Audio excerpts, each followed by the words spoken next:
South Korean investigators have finally arrested impeached President Yoon Suk Yeol. Earlier attempts to arrest the leader were made this month after Yoon tried to impose martial law on the country. The South Korean president said he was cooperating with authorities to avoid bloodshed. Raphael Rishid is a freelance journalist who is coming to us live from Seoul in South Korea.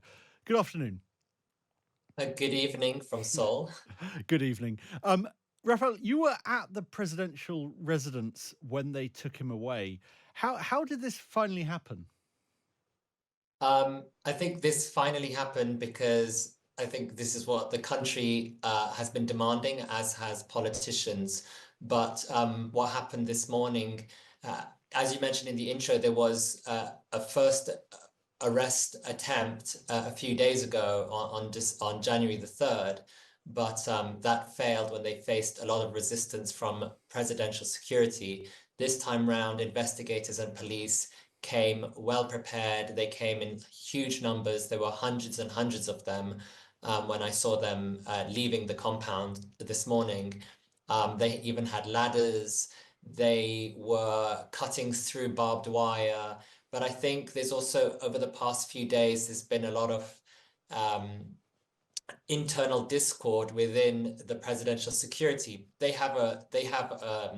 duty is to essentially protect the president, but at the same time you have this arrest warrant to come get him. So there's a bit of a legal gray area, and I think no one wanted any scuffles or bloodshed, as the president puts it.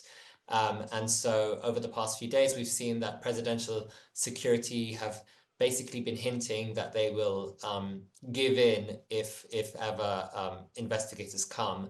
And it seems that President Yoon, who's been stuck, he's been holed in his residence for the past few weeks, like a fortress, essentially, that his castle was essentially crumbling, and there was little resistance, apparently, and they were basically able to get him.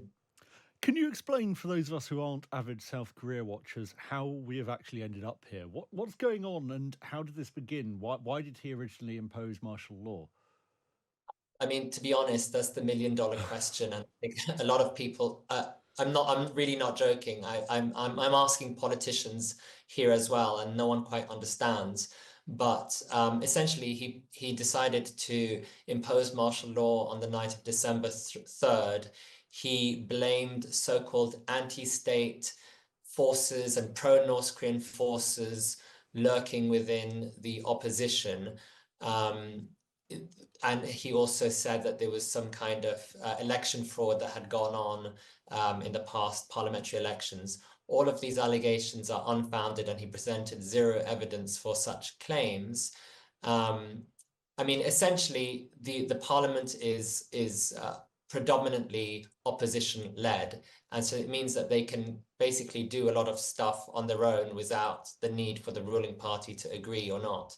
And he sees that as a kind of opposition dictatorship, as he puts it, and just labels them as pro-North Korean communists and spies and what have you. So the only way to rectify this problem was to declare martial law and impose a military government. Obviously, that didn't work very well. It only lasted for about 6 hours before being overturned through a vote, a democratic vote within the parliament, and all hell broke loose. All the political chaos ensued, and there was an impeachment motion that did pass, and so now he's not only suspended, he's also being investigated by investigators, police, etc., on charges of having basically led an insurrection. So this comes completely separate from the impeachment trial that is ongoing.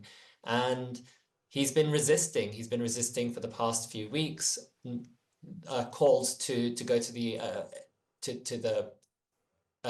constitutional court for questioning, and also questioning from investigators for the charges of insurrection.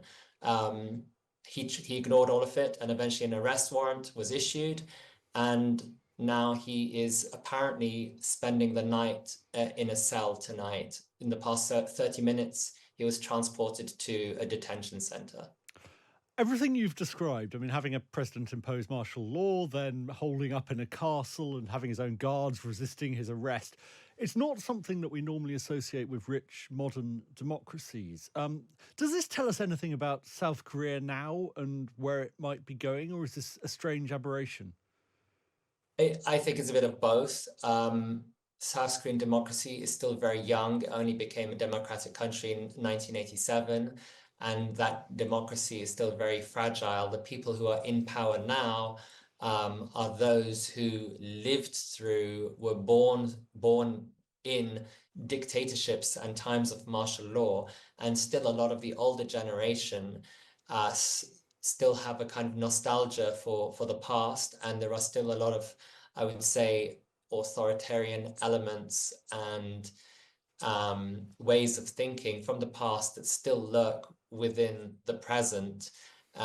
So in a way, it looks unexpected, but when it happened, when he did declare the martial law, when I was talking to people, who were in the 50s or 60s or 70s, even though they were completely shocked, at the same time they weren't surprised too much because it's something that they had been through themselves. They just didn't think it would ever happen again.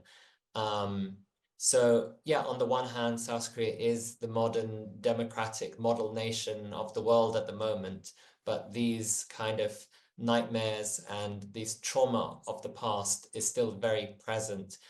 Just a final word, maybe, at the end of the day, even 30 miles from my house is the border with North Korea, and South Korea still is in a kind of state of war, having never signed a peace treaty. And so, we live in a very unique situation and very unique situation, given that the kind of Cold War rhetoric, well, the Cold War essentially, lives on today, and the rhetoric related to this Cold War is still in many people's minds.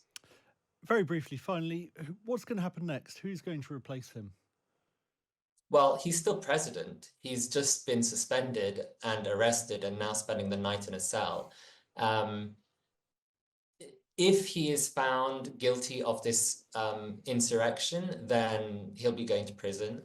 But parallel is the Constitutional Court Constitutional Court ruling on his impeachment. So if they find him definitely that he is in favor of impeachment, then he will be removed, and then there'll be a snap election, and then there'll be a new leader 60 days later. So right now it's all up in the air. No one really knows what's happening, whether he's staying, whether he's going to prison, if he's going to be replaced by who. Literally nobody has a clue. Thank you very much. That's Raphael Rishid, freelance journalist in South Korea.